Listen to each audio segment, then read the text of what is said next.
অনেক দলে ইসলামের নাম ব্যবহার করেছে। এখন আপনি বলবেন ইসলাম, যেহেতু ওনারা ইসলামের নাম নিয়ে রাজনীতি করছে, ইসলামের নাম নিয়ে ভোটে দাঁড়িয়েছে, নির্বাচন করছে, তাহলে চোখ বন্ধ করে ওদেরকে ভোট দাও।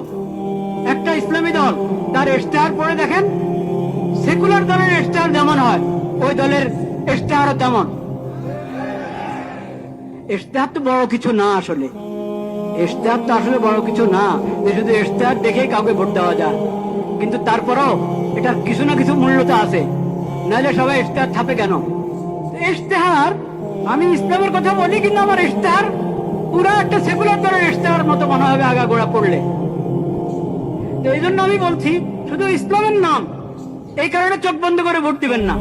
মানবিক দেশ কিভাবে?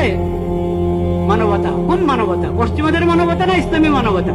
তো ইসলামের কথা তো ইসলামী মানবতার কথা আপনি বলছেন না। যে মানবতা ইসলাম এবং কোরআনের মাধ্যমে পাওয়া যায়, নবীজির সিরাতের মাধ্যমে পাওয়া যায়, সেটা তো আপনি বলছেন না। মানবিক বাংলাদেশ, নিরাপদ বাংলাদেশ, এটা যে কোনো সেকুলার যারা বলতে পারে। এজন্য শুধু মনোগ্রামের মধ্যে কোনো আয়াত লেখা আছে, শুধু মার্কাটা আরো আকর্ষণীয়, দলের নামটা আকর্ষণীয়, এই কারণে প্রতারিত হয়ে, প্রভাবিত হয়ে ভোট অধিকার ব্যবহার করবেন না।